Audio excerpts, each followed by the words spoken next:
BBC বাংলার সান্ধ্য অধিবেশন প্রবাহতে আপনাদের স্বাগত। আজ আপনাদের সাথে লন্ডন স্টুডিও থেকে আছি মানসী বড়ুয়া। বাংলাদেশের সর্বশেষ গুরুত্বপূর্ণ আপডেট সংবাদে আপনাকে স্বাগত। শুরুতেই সংবাদ শিরোনাম, পরে বিস্তারিত। প্রথমেই জানাবো আমাদের হাতে থাকা সর্বশেষ গুরুত্বপূর্ণ সবথেকে তাজা আপডেট সংবাদ। খালেদা জিয়াকে নিয়ে আমরা আশাবাদী তিনি সুস্থ হয়ে উঠবেন বললেন ডাক্তার জাহিদ। বিএনপির চেয়ারপারসন ও সাবেক প্রধানমন্ত্রী বেগম খালেদা জিয়াকে নিয়ে আমরা আশাবাদী তিনি সুস্থ হয়ে উঠবেন বলে জানিয়েছেন ডাক্তার এজেএম জাহিদ হোসেন। আজ দুপুরে খালেদা জিয়ার শারীরিক অবস্থা নিয়ে ব্রিফিংয়ে তিনি এমন কথা বলেছেন। ডাক্তার জাহিদ বলেন, বেগম জিয়া মানুষের অকুণ্ঠ ভালোবাসা এবং দোয়ায় আল্লাহ পাক রব্বুল আলামিনের অশেষ রহমতে সুস্থ হয়ে আবারও বাংলাদেশের রাজনীতিতে ভূমিকা রাখতে পারবেন। এরপর জানাবো নির্বাচন কমিশনের বিরুদ্ধে গুরুতর অভিযোগ তাসনিম জারার। জাতীয় নাগরিক পার্টি এনসিপি জ্যেষ্ঠ যুগ্ম সদস্য সচিব ডাক্তার তাসনিম জারা অভিযোগ করেছেন, নির্বাচন কমিশনের স্পষ্ট নিষেধাজ্ঞা থাকা সত্ত্বেও বিভিন্ন এলাকায় প্রতিদ্বন্দ্বী প্রার্থীদের পোস্টার প্রকাশ্যে টানানো হচ্ছে, কিন্তু এ বিষয়ে নির্বাচন কমিশন এখন চুপচাপ রয়েছে। তাকে অবশ্যই এ ব্যাপারে দায়িত্বশীল ভূমিকা পালন করতে হবে। এদিকে লাফিয়ে লাফিয়ে বাড়ছে স্বর্ণের দাম, সব রেকর্ড ভাঙল রূপার দাম। আন্তর্জাতিক বাজারে রূপার দাম অতীতের সব রেকর্ড ভেঙে প্রথমবারের মতো প্রতি আউন্স $66 ছাড়িয়ে গেছে। আজ লেনদেনের এক পর্যায়ে রূপার দাম 4% বেড়ে $66.88 পৌঁছায়, যা রূপার ইতিহাসে সর্বোচ্চ দাম। এছাড়াও আগামী 2026 সালে আউন্স প্রতি সোনার দাম আরও বাড়তে পারে এমনটা জানানো হচ্ছে। এবারে জানাবো দাড়ি টুপিকে রাজাকারের প্রতীক বানানোয় হেফাজতের তীব্র নিন্দা। ইসলামের বিধান এবং মুসলমানদের প্রতীক দাড়ি টুপিকে রাজাকারের প্রতীক বানিয়ে ঘৃণা চর্চার তীব্র নিন্দা ও প্রতিবাদ জানিয়েছে বাংলাদেশ জামাত ইসলাম। স্বাধীনতার মাসে দেশের বিভিন্ন জায়গায় তারা জামাত ইসলামের এই প্রতীককে ব্যবহার করছে রাজাকার হিসেবে। দাড়ি টুপিকে ব্যবহার করে মুসলিমদের মধ্যে আবার নতুন করে তারা বিভাজনের সৃষ্টি করতে চায়।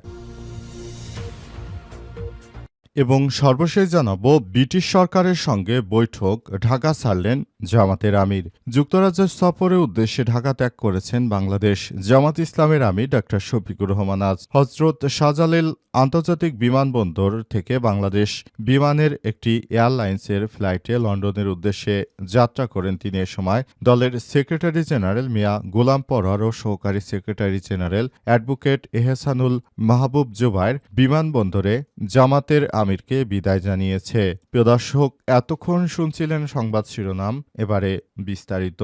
তবে তার আগে বন্ধুরা অনুরোধ থাকবে এই সংবাদটিতে একটি লাইক দিন। এই চ্যানেলে আপনি নতুন হয়ে থাকলে আমাদের সংবাদটি দেখতে দেখতে চ্যানেলটি সাবস্ক্রাইব করে রাখুন। কমেন্ট করে বন্ধুরা আপনার মূল্যবান মতামত জানিয়ে দিন আপনি বিশ্বের কোন দেশ থেকে বা বাংলাদেশের কোন স্থান থেকে আমাদের সংবাদটি দেখছেন এবং শুনছেন। আর বন্ধুরা সংবাদটি আপনার সোশ্যাল মিডিয়া ফেসবুকে শেয়ার করে বন্ধুদেরও দেখার সুযোগ করে দিন। গাজা যুদ্ধে আপনি যদি নিরীহ ফিলিস্তিনিদের ভালোবেসে থাকেন, কমেন্টে ইয়েস লিখে বিশ্ববাসীকে জানিয়ে দিন। এবারে বিস্তারিত। খালেদা জিয়াকে নিয়ে আমরা আশাবাদী তিনি দ্রুত সুস্থ হয়ে উঠবেন বললেন ডাক্তার জাহিদ। বিএনপি চেয়ারপারসনের সাবেক প্রধানমন্ত্রী বেগম জিয়াকে নিয়ে আমরা খুবই আশাবাদী তিনি সুস্থ হয়ে উঠবেন বলে জানিয়েছে ডাক্তার এজেএম জাহিদ হোসেন। আজ খালেদা জিয়ার শারীরিক অবস্থা নিয়ে এক ব্রিফিংয়ে তিনি এসব কথা জানান। ডাক্তার জাহিদ বলেছেন, বেগম খালেদা জিয়া মানুষের অকুণ্ঠ ভালোবাসা এবং দোয়ায় আল্লাহ রাব্বুল আলামিনের অশেষ রহমতে সুস্থ আবারও তিনি বাংলাদেশের রাজনীতিতে ভূমিকা রাখতে পারবেন। তার স্বাস্থ্য অবস্থা আগের মতোই অপরিবর্তিত। দেশি বিদেশি চিকিৎসকদের সম্বন্ধে মেডিকেল বোর্ড তার তত্ত্বাবধান করছে। তিনি বোর্ডের সিদ্ধান্ত অনুযায়ী চিকিৎসা গ্রহণ করতে পারছেন।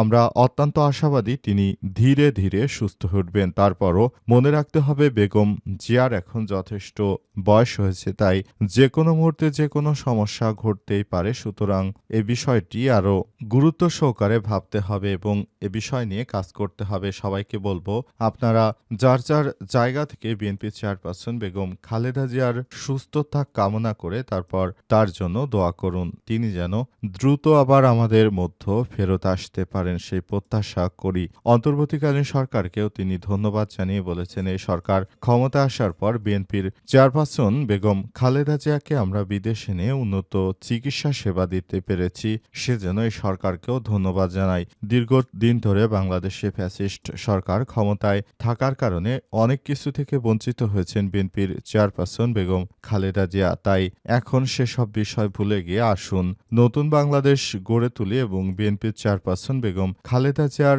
সুস্থতা নিয়ে আমরা একসঙ্গে কাজ করি। তিনি যেন দ্রুত সুস্থ হয়ে ওঠেন সেই মেসেজটি সবার মাঝে আমরা ছড়িয়ে দিতে চাই। নির্বাচন কমিশনের বিরুদ্ধে গুরুতর অভিযোগ তাসনিম জারার।